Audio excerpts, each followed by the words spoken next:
So just मैं भी fantastic four देख के आ रहा हूँ and I am really really disappointed. मतलब so much expectation and it was not great. It was a good movie अगर ये किसी यूनिवर्स का स्टार्टिंग होता। Let's say MCU is starting, it's phase one of MCU and we are seeing an origin story of a super hero team और उसका villain को last में हरा देते हैं एंड इट्स ऑल हंकी डोरी इन द एंड। क्योंकि इस मूवी में what's the consequence of this movie? कोई मरा नहीं, कोई डिस्ट्रक्शन नहीं। सिल्वर सर्फर नाउ सीम्स की अब अच्छी हो गई है और गैलेक्टस और सिल्वर सर्फर दोनों ही अब बहुत दूर चले गए हैं। एज पर रीड रिचर्ड्स अब वो नहीं आ सकते हैं इतनी दूर। सो बेसिकली इस मूवी ने क्या करा है एमसीयू के लिए? इसने एक नई सुपर हीरो टीम को स्टैब्लिश करा है। ऑलरेडी एमसीयू में सुपर हीरोज़ की कमी नहीं है। आई थिंक बहुत सुपर हीरोज़ हैं।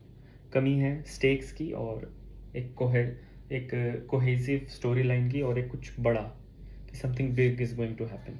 जो पहले था जो एंड गेम से पहले था उस टाइम पे एक वैसा था सीन कि something big is going to happen. Thanos आएगा, क्या करेगा, how will the Avengers survive. So एक एंटिसिपेशन थी, एक स्टेक था, कौन मरेगा कौन जिंदा रहेगा। For all purposes we know कि सीक्रेट वॉर्स के बाद एमसीयू में एक सॉफ्ट रिबूट होगा। सो इट्स अभी अगली मूवी डूम्सडे है, फिर उसके बाद शायद स्पाइडरमैन है और फिर सीक्रेट वॉर्स है। शायद बीच में एक और मूवी हो डूम्सडे और सीक्रेट वॉर्स की, may be doctor strange 3। Let's say कि एक और मूवी है। सो बेसिकली 4 मूवी बची है। 4 मूवी के बाद आपका ये यूनिवर्स का एक सागा फिनिश हो जाएगा। उस पर फिर रिबूट आना ही है सीक्रेट वॉर्स के बाद। तो अब 4 मूवी बची है। अब 4 मूवी में आप ऐसा क्या दिखा दोगे कि सीक्रेट वॉर्स पीक रीच कर पाएगा? क्योंकि स्पाइडरमैन में आपको अगर आपने जो इस फैंटास्टिक फोर में करा है कि फैंटास्टिक फोर की स्टोरी दिखाई है, इसके पीछे का कुछ इम्पैक्ट नहीं है, इसके आगे का कुछ इम्पैक्ट नहीं है। अगर स्पाइडरमैन में भी आप वैसे ही कर दो, डॉक्टर स्ट्रेंज में भी वैसे ही कर दो, तो फिर मतलब फिर आप यूनिवर्स कह ही क्यों रहे हो इसको? जो पहले था कि हर मूवी में एक सेपरेट स्टोरी भी थी और एक लार्जर स्टोरी जो थी वो आगे बढ़ती जा रही थी। यहाँ पे कुछ भी वैसा नहीं हुआ है। और माई बिगेस्ट क्राइम, अगर आपको सेल्फ सस्टेन स्टोरी दिखानी था, आपको गैलेक्टस को इस तरह से वेस्ट नहीं करना चाहिए था। जो गैलेक्टस की एंट्री हुई है मिड पॉइंट पे, ज़बरदस्त, बेहतरीन। बस उसकी आँख दिखाई है, ही सो बिग, फैंटास्टिक फोर, पूरे टीम की हालत ख़राब है कि अब हम क्या करेंगे। इवन सिल्वर सर्फर ही बहुत ख़तरनाक है। सो इट्स लाइक कि सिल्वर सर्फर जो गैलेक्टस की हेरल्ड है, मतलब कि लेट्स से बहुत नीचे है गैलेक्टस से, उसकी हेरल्ड है वो इतनी डेंजरस है, वो इतनी इतनी ओवर पावर्ड है कि उसका फैंटास्टिक फोर कुछ नहीं कर पा रहा। तो गैलेक्टस कहाँ होगा? मतलब ह्यूमन कैपेबिलिटी के बाहर है गैलेक्टस। उसको ऐसा दिखाया भी है शुरू में, जब वहाँ से सैंपल्स कलेक्ट करता है रीड, और जब अर्थ पे आके एनालाइज करता है तो वो कहता है मुझे नहीं पता, ये गैलेक्टस यूनिवर्स से भी पुराना है, इसका हम कुछ नहीं कर सकते, इसको हम एनालाइज भी नहीं कर सकते हैं, इस लेवल का है। और क्लाइमैक्स में क्या दिखाया है? लिटरली जब एंट मैन जाइंट मैन बनता है, वो बिल्डिंग कितना बड़ा हो जाता है, स्लो हो जाता है और पंचेस मारता है और थोड़े लेजर वेजर मारता है। इट सीम्ड लाइक कि Galactus is giant man. He was so slow, he was so less powered. एक सीन में उसको दिखाया है कि वो सिल्वर सर्फर को इस तरह से करता है और सिल्वर सर्फर फ्रीज हो जाती है, वो हवा में टंग जाती है। बट लास्ट में वो कहाँ था पावर्स उसकी? मतलब थैनोस, जो कि गैलेक्टस से बहुत नीचे है, उसको हराने के लिए 2 मूवीज़ और 50 एवेंजर्स लग गए और 14 मिलियन पॉसिबिलिटीज़ में एक बारी वो हारा था। और गैलेक्टस, मतलब क्लाइमैक्स वाज सो अंडरवेलमिंग। अगर आप इस फैंटास्टिक फोर मूवी को हटा दो तो भी एमसीयू की स्टोरी लाइन पे कोई फ़र्क नहीं पड़ेगा, क्योंकि गैलेक्टस अब मुझे नहीं लगता कि दिखने वाला है, उसको उन्होंने दूर फेंक दिया है। इनका अर्थ फैंटास्टिक फोर का अर्थ आई थिंक 8 to 8 था, वो उसी तरह भी इस्टेब्लिश्ड है, वहाँ पे कोई इशू नहीं हुआ है, कुछ नथिंग ना। आप क्या क्या कर सकते थे मैं बताता हूँ।